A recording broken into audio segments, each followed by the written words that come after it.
नाम का गांव था, जहां पर प्रहलाद अपनी बेटी ऋचा के साथ रहता था। प्रहलाद गांव में पान बेचने का काम किया करता था। ठीक प्रहलाद के सामने गौरव की भी पान की दुकान थी, मगर गौरव अपने पान में गुटखा भी मिलाकर गांव में बेचा करता था, जिस वजह से गांव वालों को गुटखा पान खाने की आदत हो गई थी। कोई भी मीठा या सादा पान नहीं खाना चाहता था, जिस वजह से प्रहलाद का धंधा बंद पड़ने लगा था। प्रहलाद जाकर गौरव से बात भी करता है। गौरव, जो तुम कर रहे हो गलत है। पैसे कमाने के लिए तुम गुटखे का पान भी बेच रहे हो। मैं किसी के साथ जबरदस्ती थोड़ी ना कर रहा हूँ। सब खा रहे हैं तो मैं बेच रहा हूँ, और मैं वो सब बेचूंगा जिसमें मेरा फायदा होगा। प्रहलाद वहाँ से चला जाता है। वो गांव का एक अच्छा नागरिक था।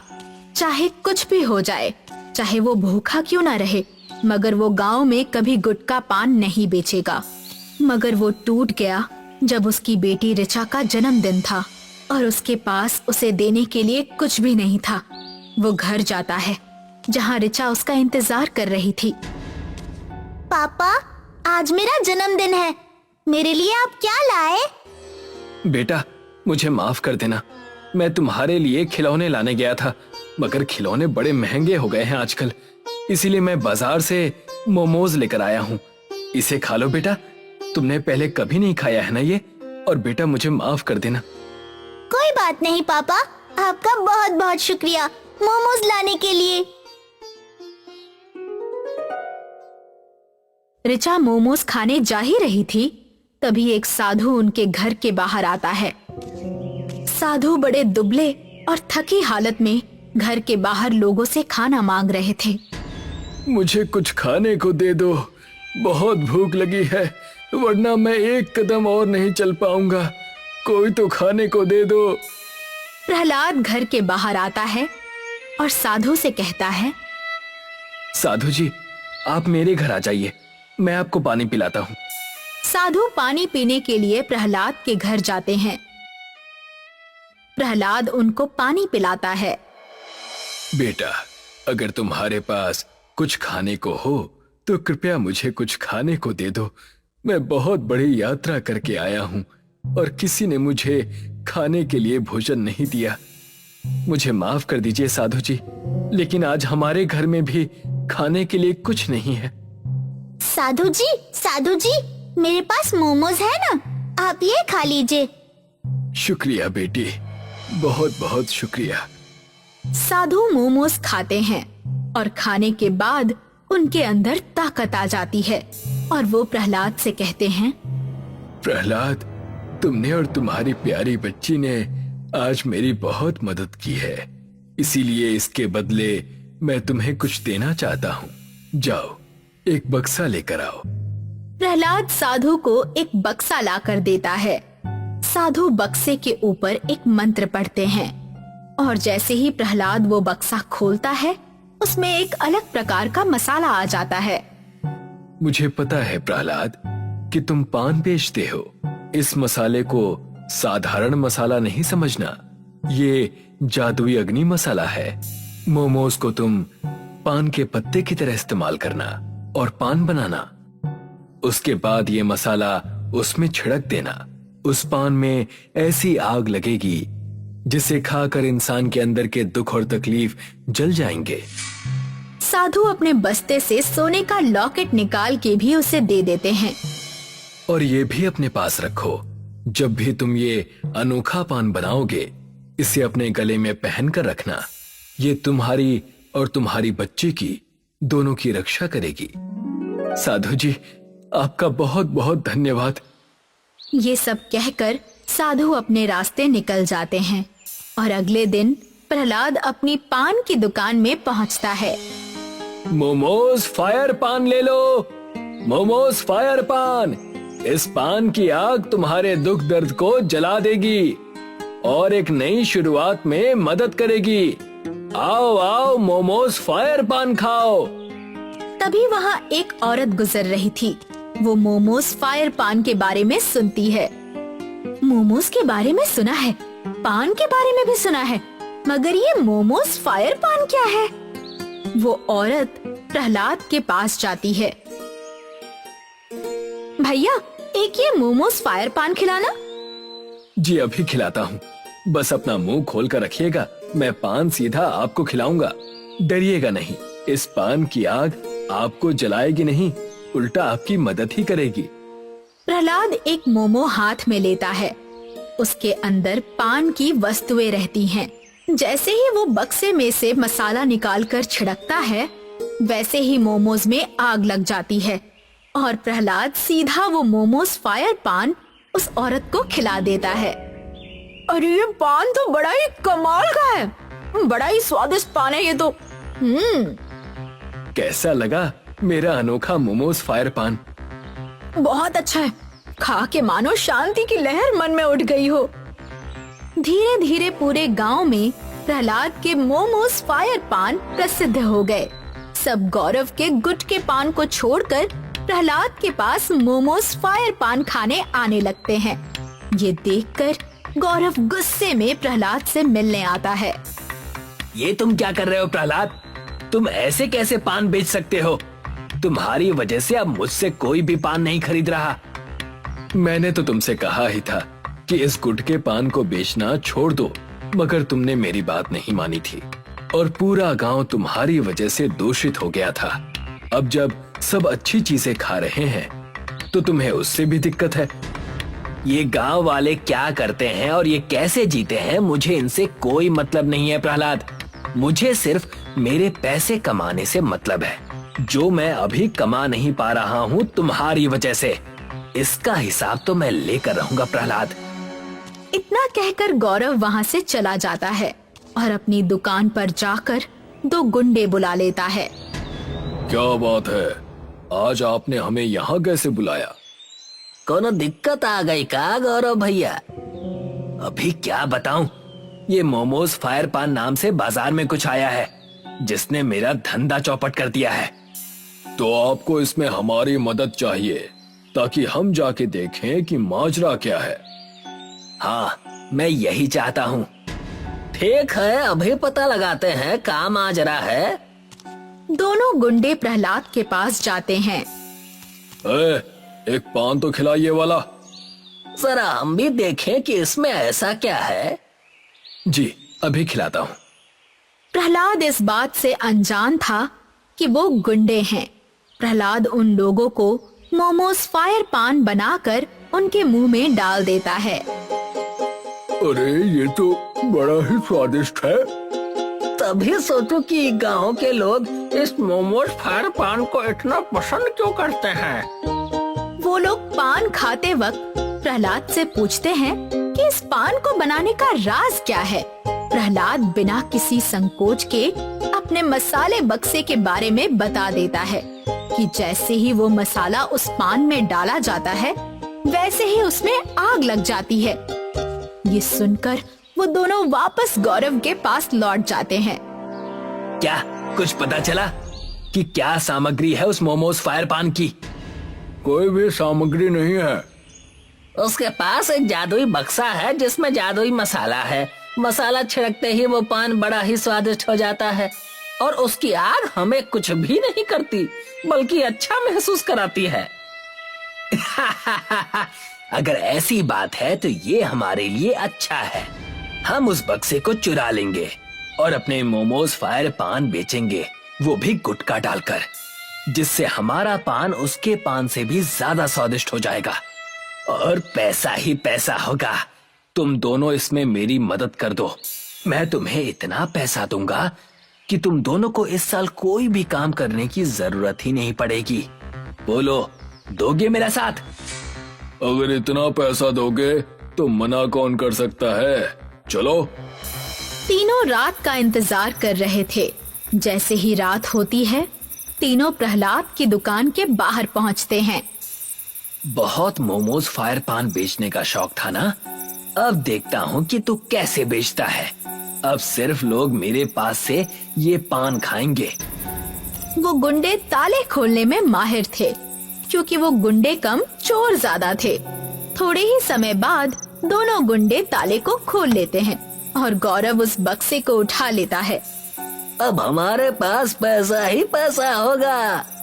चलो यहाँ से, अगर किसी ने देख लिया तो लेने के देने पड़ जाएंगे। गौरव अपनी दुकान पर चला जाता है।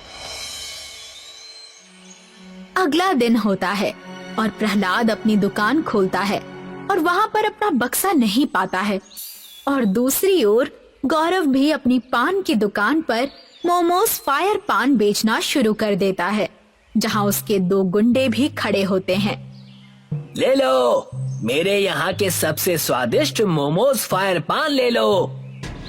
तभी वहाँ से एक व्यक्ति गुजरता है और गौरव से कहता है, अरे गौरव, तुमने भी ये मोमोज फायर पान बेचना शुरू कर दिया?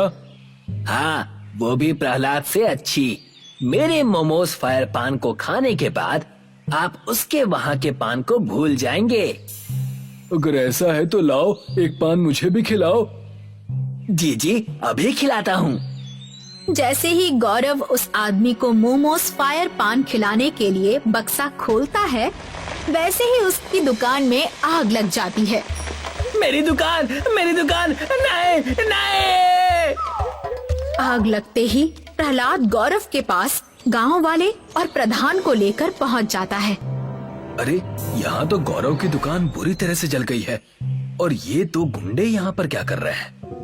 प्रधान जी, हमारा इसमें कोई हाथ नहीं है। इस प्रहलाद के बक्से को चुराने के लिए हमें गौरव ने ही कहा था। मैंने तुम्हें पहले भी कहा था कि पैसों के लिए ऐसी उल्टी सीधी हरकतें करना बंद कर दो, लेकिन तुम पैसों के पीछे इतने पागल हो गए कि तुम चोरी करने पर उतर आए। तुम तीनों को इस गांव से निष्कासित किया जाता है। जाओ और यहाँ पर कभी दिखाई मत देना। प्रधान और गांव वाले मिलकर उन तीनों को गांव से बाहर निकाल देते हैं। अगला दिन आता है और प्रहलाद फिर से मोमोज फायर पान बेचना शुरू कर देता है। ओमकिला अरुणाचल प्रदेश के एक गांव में रहती थी, जो चाइना के काफी नजदीक था। ओमकिला के परिवार में उसकी बूढ़ी माँ और 3 छोटे बच्चे थे। ओमकिला के परिवार का खर्चा खेती किसानी से चलता था। चूँकि ओमकिला का गांव चाइना के पास था, इसलिए ओमकिला को momos, chow mein, veg Hakka noodles, manchow soup जैसे चाइनीज व्यंजन बहुत अच्छी तरह से बनाना आते थे। ओमकिला की माँ खेत में काम करती और ओमकिला घर पर ही रहकर खाना बनाती। क्या हुआ माँ, आज आप बहुत लेट हो गई? बहुत सारे गांव वालों के साथ हमारा खेत भी मिलिट्री के पास जा रहा है। अगर ऐसा हो गया तो हमारी तो रोजी रोटी छिन जाएगी। लेकिन अगर हमारा खेत गया तो हमें मुआवजा भी तो मिलेगा ना। कोई चीज अपने पास हो, उसकी बात ही कुछ और होती है। पैसा तो हाथ में आते ही खर्च होने लगता है। तुम चिंता मत करो माँ, इनकम का कोई दूसरा इंतजाम जरूर हो जाएगा। आज मैंने मोमोज बनाए हैं, आप खा लो। दीदी, आप मोमोज बहुत अच्छे बनाती हैं, खाकर मजा आ जाता है। छुटुआ, मोमोज तो खूब खा रहा है। जरा ये बता, गणित में कितने नंबर आए हैं? 10 में से 0 अंडा। ओमकिला, तू इसे पढ़ाती नहीं है क्या? अगर यही हाल रहा तो ये पास नहीं हो पाएगा। माँ, इसे किसी अच्छे ट्यूशन की जरूरत है, ये मेरे पढ़ाने से नहीं पढ़ता। अगले दिन शाम को घर आकर माँ ने कहा, ओमकिला, हमारी जमीन चली गई, 2 लाख रुपए मिले हैं। क्या इन रुपयों से हम गांव में कोई काम शुरू कर दें? माँ, गांव में तो कोई काम नहीं है, मैं शहर चली जाती हूँ। कोई काम धंधा सेट हो जाएगा तो मैं आपको पैसे भेजती रहूंगी। लेकिन तू कौन से शहर जाएगी? मैं दिल्ली चली जाती हूँ। तू विशाखापट्टनम चली जा, वहाँ हमारे गांव का नौरेन काम करता है। परदेश में किसी जान पहचान के व्यक्ति से बहुत सहायता मिल जाती है। ओमकिला आंध्र प्रदेश में समुद्र के किनारे बसे शहर विशाखापट्टनम पहुँची और अपने गांव के लड़के नौरेन से मिली। मैं यहाँ काम की तलाश में आई हूँ, तुम मुझे यहाँ कोई काम दिलवा दो। तुम्हें क्या आता है? मैं सारे चाइनीज फूड बना लेती हूँ। मैं जिस रेस्टोरेंट में काम करता हूँ, वहाँ एक मोमोज बनाने वाले की जरूरत है। मैं अपने मालिक से बात करता हूँ। नौरेन ने रेस्टोरेंट के मालिक विष्णु से बात की और ओमकिला को मोमोज बनाने का काम मिल गया। रेस्टोरेंट समुद्र के किनारे पर ही था। लोग बीच पर घूमने आते और खाना पीना भी खूब चलता। ओंकिला के हाथ के टेस्टी मोमोज लोगों को बहुत पसंद आ रहे थे। रेस्टोरेंट के मालिक विष्णु की कमाई खूब बढ़ रही थी, लेकिन कमाई बढ़ने के साथ विष्णु अपने यहाँ के वर्कर्स की सैलरी नहीं बढ़ा रहा था। वो ओंकिला को केवल 10,000 देता था। ओंकिला के लिए बचत करना और अपने घर पैसे भेजना बहुत मुश्किल हो रहा था। मुझे यहाँ आए हुए 6 महीने होने जा रहे हैं। मैं घर पर अभी तक मुश्किल से 8-10 हजार रुपए ही भेज पाई हूँ। माँ के लिए खर्चा करना बहुत मुश्किल हो रहा होगा। अगले दिन ओंकिला ने रेस्टोरेंट के मालिक से कहा, अंकल मेरी सैलरी 15,000 कर दीजिए, मैं घर पैसे नहीं भेज पा रही। तो मैं क्या करूं? मैंने क्या तुम्हारे परिवार को पालने का ठेका ले रखा है? मैंने तुम्हें काम दिया, यही मेरा तुम पर बहुत बड़ा एहसान है। सैलरी नहीं बढ़ेगी, जाओ अपना काम करो। उस समय ओंकिला के पास कोई दूसरा विकल्प नहीं था, इसलिए उसने रेस्टोरेंट पर काम करना जारी रखा। रेस्टोरेंट के पास अक्सर एक कुत्ता आ जाता था। ओंकिला ने उसका नाम मोती रख दिया था। मोती जब भी आता, ओंकिला उसे 2 मोमोज खाने को देती। एक दिन रेस्टोरेंट के मालिक ने ओंकिला को कुत्ते को मोमोज खिलाते हुए देख लिया। मोमोज बनाने का सामान तुम्हारे बाप के पैसों से नहीं आता, जो तुम कुत्ते को मोमोज खिलाए जा रही हो। 2 मोमोज कुत्ता खा लेगा तो आपका कौन सा नुकसान हो जाएगा? जरा सी बात पर आप मेरे माँ बाप को क्यों बीच में ला रहे हैं? इन मोमोज के पैसे तुम्हारी सैलरी से कटेंगे। उस महीने विष्णु ने ओंकिला को सिर्फ 8,000 रुपए ही दिए। रेस्टोरेंट के मालिक के कठोर व्यवहार की वजह से ओंकिला ने एक फैसला लिया। ओंकिला ने नौरेन से कहा, मैं यहाँ पर काम छोड़ रही हूँ, अब मैं अपना खुद का बिजनेस स्टार्ट करूँगी। लेकिन उसके लिए तुम्हें काफी सारा सामान खरीदना होगा और एक काउंटर भी चाहिए होगा जिस पर रखकर तुम मोमोज बेच सको। क्या तुम्हारे पास इन्वेस्ट करने के लिए पैसे हैं? कुछ रुपए हैं मेरे पास, थोड़े तुम दे दो। ओंकिला ने समुद्र के किनारे एक काउंटर पर अपने मोमोज बेचना शुरू कर दिए। अब विष्णु के रेस्टोरेंट पर कम ही लोग मोमोज खाने जाते। बीच पर घूमने वाले ज्यादातर लोग ओंकिला के मोमोज खाते। ओंकिला अब हर महीने लगभग 20,000 रुपए कमाने लगी। विष्णु को ओंकिला के काउंटर पर भीड़ लगी देखकर चिंता होने लगी। अभी तक तो केवल मेरे रेस्टोरेंट पर ही चाइनीज फूड बिकता था, लेकिन इस लड़की ने मेरा एकाधिकार समाप्त कर दिया। किसी दिन ये मेरी तरह रेस्टोरेंट भी खोल सकती है। कांटों का पेड़ बड़ा हो इससे पहले ही उसे उखाड़ देना उचित है। विष्णु एक दिन ओंकिला के पास जाकर बोला, ओंकिला, मेरे नए वर्कर्स अच्छे मोमोज नहीं बना पा रहे हैं। मैं चाहता हूँ तुम मेरे रेस्टोरेंट में वापस आ जाओ। मैं तुम्हारी सैलरी 2,000 बढ़ा दूंगा। नहीं अंकल, अब मैं 20,000 कमाती हूँ, मुझे आपके रेस्टोरेंट में काम करने की जरूरत नहीं है। तो तुम अपना धंधा मेरे रेस्टोरेंट से कहीं दूर शिफ्ट कर लो। क्यों कर लूं?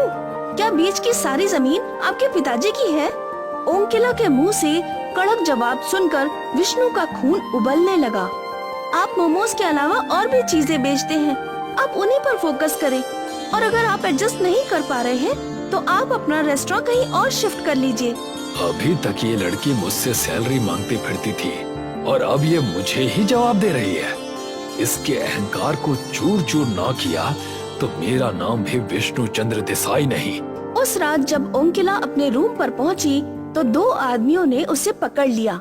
अगर तुमने अपना धंधा विष्णु भाई के रेस्टोरेंट के पास से अलग नहीं किया तो तुम्हारे और तुम्हारे परिवार के लिए अच्छा नहीं होगा। हमारी पहुंच अरुणाचल प्रदेश तक है, तुम्हारे परिवार पर भी हमारी नजर है। दोनों आदमी ओंकिला को धमकी देकर चले गए।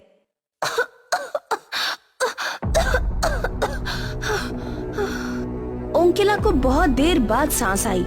ओंकिला ने फोन पर अपनी माँ से बात की। तू डरना मत बेटी, यहाँ कोई हमारा कुछ नहीं बिगाड़ सकेगा। तू अपना काम जारी रख। तू इसी समय पुलिस के पास जा। ओंकिला ने पुलिस के पास जाकर शिकायत की। पुलिस विष्णु के पास पहुँची। विष्णु भाई, आप यहाँ के सम्मानित व्यक्ति हैं। क्या आप किसी की जान लेकर हत्यारा बनना चाहते हैं? नहीं नहीं इंस्पेक्टर साहब, किसी की जान लेने का मेरा कोई इरादा नहीं। मैं तो सिर्फ उस लड़की को डराना चाहता था। इस तरह डराने धमकाने वाले काम मत करिए, वरना आपके लिए कानूनी मुश्किल खड़ी हो जाएगी। उस लड़की को अपना बिजनेस करने दीजिए। पुलिस के जाने के बाद विष्णु सोचने लगा, बल से काम नहीं चलेगा, मैं फंस जाऊंगा। दिमाग से काम लेना होगा। कुछ दिनों बाद ओंकिला के पास एक लड़की आई। हेलो मैम, मैं हिंदुस्तान पे कंपनी की तरफ से आई हूँ। प्लीज आप हमारा कोड स्कैनर लगवा लीजिए। इसके तो पैसे जाएंगे। ये फ्री है, आप मुझे अपना मोबाइल दीजिए, मैं अभी आपका अकाउंट इससे लिंक कर देती हूँ। बहुत सारे कस्टमर ऑनलाइन पेमेंट की मांग करते थे, इसलिए ओंकिला ने सोचा कि उसे स्कैनर लगवा ही लेना चाहिए। ओंकिला ने अपना मोबाइल लड़की को दे दिया। वो लड़की एक हैकर थी जिसे विष्णु ने भेजा था।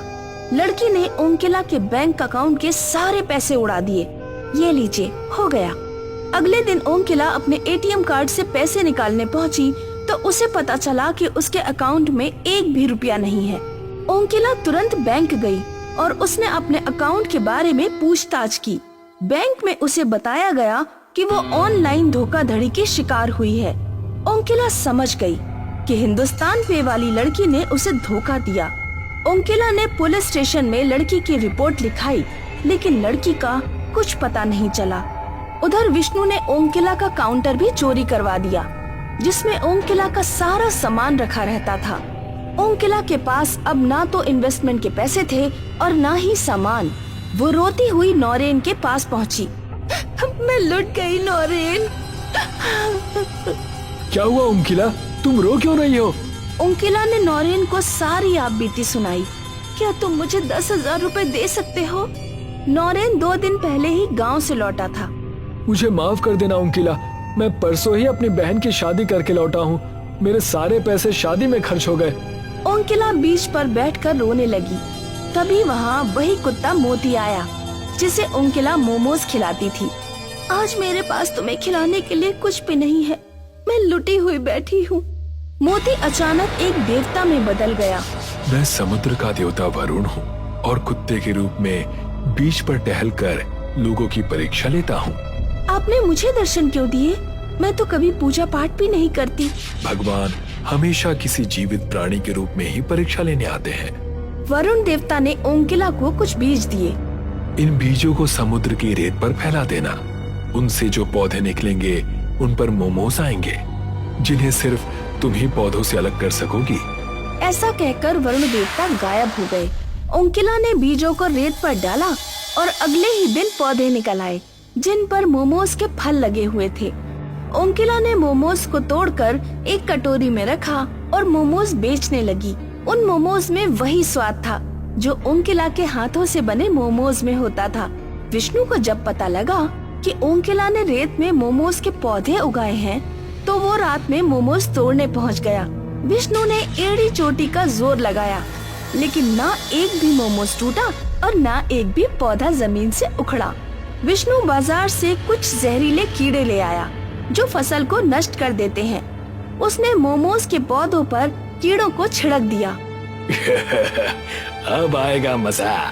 लेकिन तभी एक तेज समुद्र की लहर आई और उसने सारे मोमोज के पौधों से कीड़ों को साफ कर दिया। विष्णु एक ट्रॉली में ढेर सारा लकड़ी का बुरादा भरकर लाया और उसने बुरादे को मोमोज के पौधों पर डाल दिया और फिर उसने बुरादे पर पेट्रोल छिड़ककर आग लगा दी।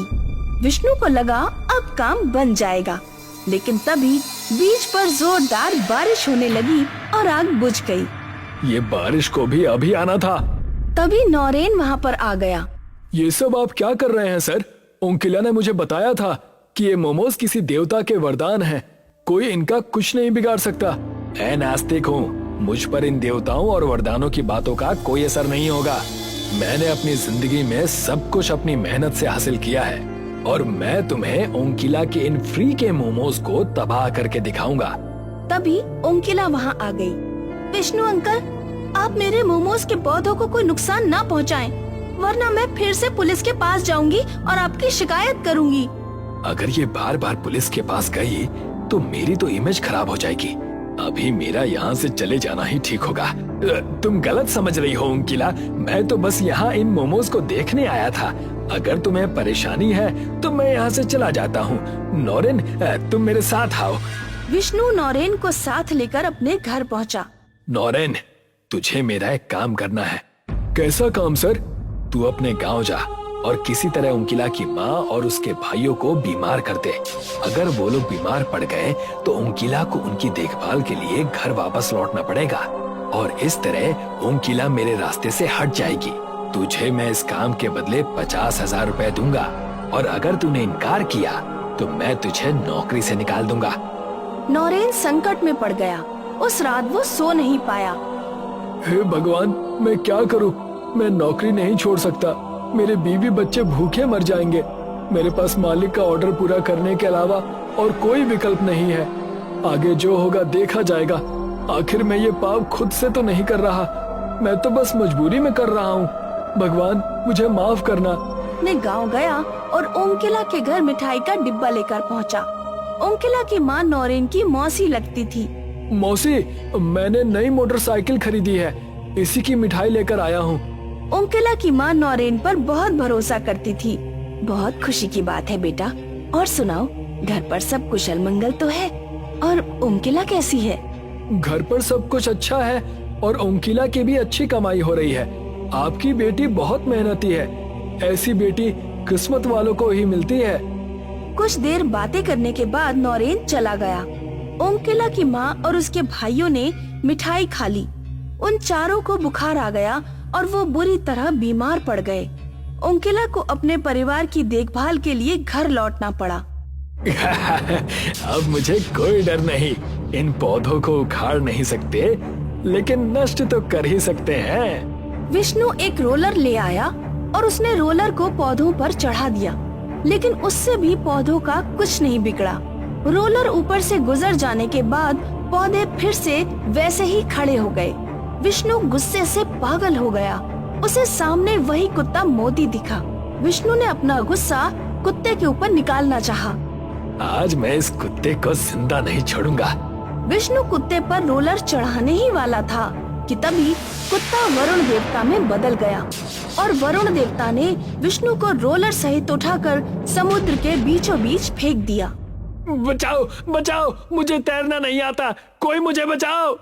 वरुण देवता उसके पास जाकर बोले, मैं तुम्हें बचा सकता हूँ, लेकिन पहले मुझे वचन दो कि ओंकिला के काम में कोई व्यवधान उत्पन्न नहीं करोगे। मैं वादा करता हूँ, ओंकिला के व्यापार में किसी तरह की बाधा नहीं डालूंगा। उसके पैसे भी वापस कर दूंगा और उसका काउंटर भी। तब वरुण देवता ने विष्णु को उठाकर समुद्र किनारे फेंक दिया और वे वहाँ से गायब हो गए। वे ओंकिला के घर पहुँचे और ओंकिला के परिवार को भी अच्छा कर दिया। ओंकिला शहर वापस लौट आई और उसका काम धंधा पहले की तरह चलने लगा।